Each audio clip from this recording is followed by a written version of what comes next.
A morte de Raíssa tem sido, de fato, um dos assuntos mais comentados no estado desde ontem. A Polícia Civil apresentou o desfecho das investigações sobre o crime, que teve como desfecho o término, a apreensão desse crápula de 17 anos, que é o cunhado da vítima. Que elementos levaram a polícia a apreender o cunhado da vítima? Quais foram, de fato, as principais linhas de investigação? Como o depoimento das testemunhas ajudaram no esclarecimento do caso? Esse é o tema do Explica Pra Gente de hoje, com o Coronel Enio Bolivar.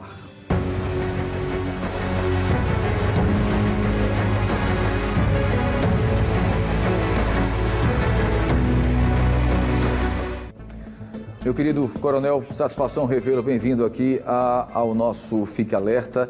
É uma situação revoltante, não é, Coronel? Acredito que mesmo com a sua experiência, né, de vida, ex-comandante do BOPE, lidar com uma situação como essa é sempre muito difícil, né?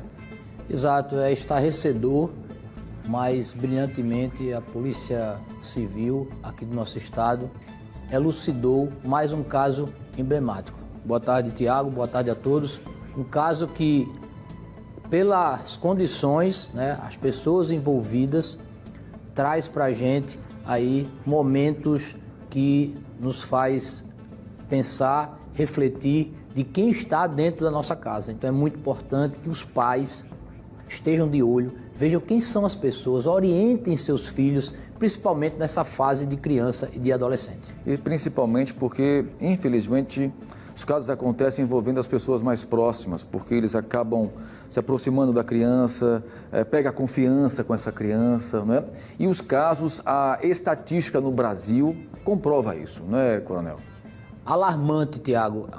Mais de 70% dos casos acontecem com pessoas próximas, quando não na própria casa da vítima ou na casa do suspeito. Para a gente ter ideia, 3 crianças ou adolescentes são abusadas sexualmente por hora no Brasil. São mais de 20 mil casos por ano. Então são dados alarmantes que nós temos na nossa sociedade. Os números falam por si só. Olha, nós já estamos aqui, inclusive, né, com a arte que a nossa produção preparou para mostrar exatamente como é que foi esse trabalho da polícia, né? Que o trabalho da polícia é sempre um trabalho de formiguinha, né? Muitas vezes começa do nada sem ter um elemento específico, né? Mas vai juntando, né, o grande quebra-cabeça, a polícia vai encontrando o fio da meada até chegar de fato nos autores ou no autor, nesse caso especificamente do crime. Então eu queria, Coronel, que a gente falasse, né? Ela desapareceu exatamente no dia 20 de junho. Isso, né? Desapareceu no dia 20. No dia 22, o corpo foi encontrado, né, na zona rural de Rio Largo. E aí o delegado Ronilson Medeiros, brilhantemente, já começou as investigações. Ele é um dos exponenciais que nós temos na Polícia Civil. E aí o tirocínio, né, teve com ele levantou 3 linhas de suspeição. E aí, então, a partir do momento que o corpo foi localizado, né, 2 dias depois do desaparecimento, essas 3 linhas de investigações, eles colocaram, a polícia colocou na mesa e começaram a fazer o descarte, não é isso? Exato.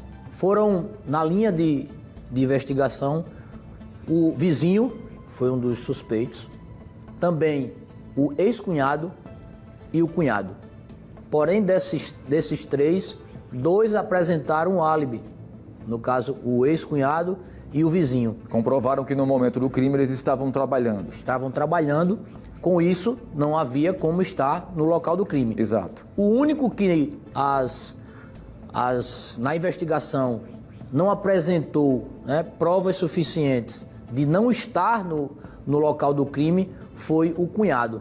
Pasmem, o cunhado da vítima, né, uma vítima que tinha 11 anos, ele vivia com a irmã de 14 anos e a irmã estava grávida de 9 meses. Ou seja, tudo errado, né?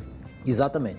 E com isso, dentro da investigação, do interrogatório, o material genético foi coletado dos 3, com isso ele se viu acuado e confessou, foi réu confesso do crime, porque não tinha mais para onde ele correr. Então, né? Nós temos aí, para a gente pontuar direitinho, nós temos aí, primeiro a importância, né, o delegado foi muito inteligente, e correu logo para fazer o exame de DNA, colher a prova genética, né? Porque isso dá respaldo àquilo que estava sendo montado, né? Estava aparecendo, estava ali, obviamente, né? Sendo apresentado à polícia.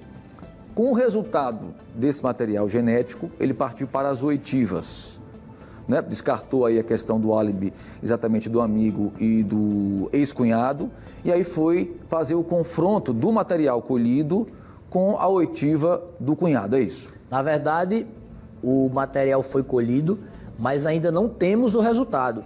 O resultado ainda vai sair, porém, com a confissão do suspeito, o caso foi elucidado. O resultado desse material que foi colhido, quando sair, só vai corroborar com a elucidação desse crime bárbaro. Sem dúvida alguma. Coronel, muita gente está se perguntando o que teria levado, né, esse cidadão a tamanha crueldade, né, a motivação desse crime. Então, primeiramente, a gente vê que foi abuso sexual, a motivação foi sexual. Embora o suspeito tenha dito que a vítima foi que provocou ele, que queria ter relações sexuais. Teve essa audácia, né? Teve essa audácia. O exame que foi feito na criança já tem um resultado onde a criança foi abusada sexualmente. Com isso, não há o que se discutir que a intenção do autor foi abusar sexualmente da vítima e logo em seguida, sabendo do que tinha se metido, ele cometeu o homicídio com a criança. E como o pai falou, ele teve a capacidade de ir procurar, de ir ao enterro e ao velório. A frieza, a crueldade, né? Totalmente. Você acredita, coronel, em premeditação? Pode ser uma premeditação em virtude das circunstâncias. Então, a ocasião o levou a premeditar? A ocasião levou ele a premeditar.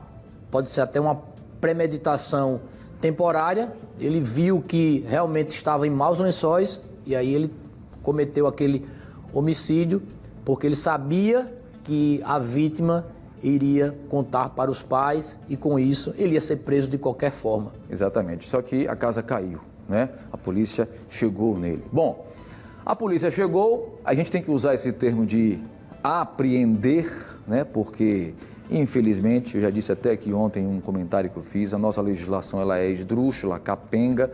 Se por um lado ela protege o adolescente, ela facilita o cometimento desses crimes. O que é que vai acontecer com esse pequeno marginal, meu querido coronel? Veja bem, Tiago, foi pedido uma internação temporária, que deve durar por aproximadamente 45 dias, e o juiz vai ter que sentenciar nesse período. É importante salientar que o menor ele só pode passar 3 anos na internação, ou seja, ele tem 17 e com 21 ele sai dessa internação. Também essa sentença ela pode não ser de internação, pode ser de semi-internato, como pode ser também de uma assistência acompanhada.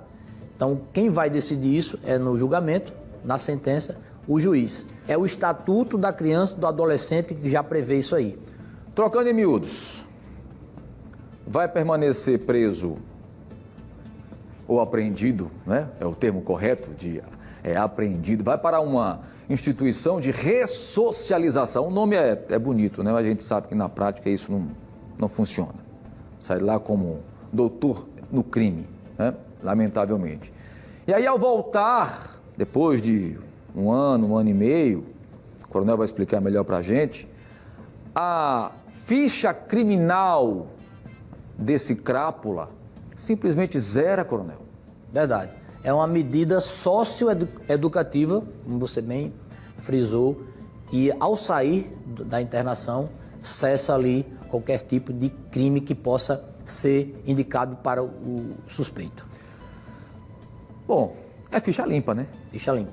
Se ele for preso, vamos supor, a partir dos 18 anos, se puxarem a ficha dele lá, não tem absolutamente nada. O código, como o estatuto, melhor dizendo, o Estatuto da Criança e do Adolescente prevê isso aí. Então, não há nada de ilegalidade nisso aí. De um lado protege, do outro lado também afrouxa. Isso prova mais uma vez, né, Coronel, a real necessidade de se discutir, de se voltar a discutir a questão da redução da maioridade penal. Não dá para ter, num país como o nosso, né, você poder eleger um presidente, um governador, um deputado, eu disse aqui isso ontem, com 16 anos, e aí você não pode responder por crimes hediondos, no rigor da lei. No rigor da lei. Porque se a gente for fazer um comparativo com outros países, por exemplo, Estados Unidos, países mais desenvolvidos, não tem essa historinha de menor não, vai cumprir pena máxima. E a pena máxima em alguns países, inclusive, até a pena de morte, em alguns países. Eu não estou aqui defendendo isso. Vamos deixar as coisas muito bem claras. Mas, para você ter uma ideia do tratamento diferenciado de quem é bandido, e quem é bandido desde pequeno, infelizmente, tá, a prova está aí, mau caráter, canalha, psicopata, e de um outro menor, vítima, né, da própria sociedade de uma forma geral. Queria a sua opinião, Coronel. O senhor, como experiente aí, homem de polícia há bastante tempo, é um pouco frustrante, né? Sim, na verdade, Tiago, a sociedade, ela evolui, a sociedade é dinâmica e nós que votamos precisamos cobrar dos nossos legisladores, aqueles que vão aprovar as leis, essas mudanças para acompanhar essa evolução da sociedade. Não há que se discutir, e aqui você falou bem, não é o radicalismo que vai resolver, mas nós temos que ter uma legislação que caiba para a nossa sociedade. É isso que a gente espera dos nossos legisladores. E a gente só consegue isso com o voto. Exatamente, tendo essa consciência, né? É de dentro para fora, acima de tudo. Quero lhe agradecer, Coronel, mais uma vez, tá? Muito obrigado pela sua participação aqui no Fica Alerta. A primeira vez que a gente se encontra aqui, né, no estúdio. Tivemos a chance já de conversar em outras oportunidades. Parabéns pelo seu trabalho. E é isso, a gente segue aqui nessa missão de tentar entender e explicar, de fato, né, as minúcias, os detalhes das investigações. Olha, você pode entrar em contato com o Coronel Bolivar, está aí o endereço na sua tela, o Instagram dele, Coronel Enio Bolivar, está na sua tela, vai lá, segue, compartilha, deixa o seu recado no Instagram especificamente, não é isso, Coronel? Exato, quem quiser acompanha lá a gente nas redes sociais, faça a sua sugestão de perguntas que querem fazer, de assuntos que querem abordar. E uma satisfação, Tiago, estar aqui novamente no Explica Pra Gente aqui do Fica Alerta. Muito obrigado, Coronel Enio Bolivar, aqui conosco ao vivo aqui no Fica Alerta. Muito obrigado.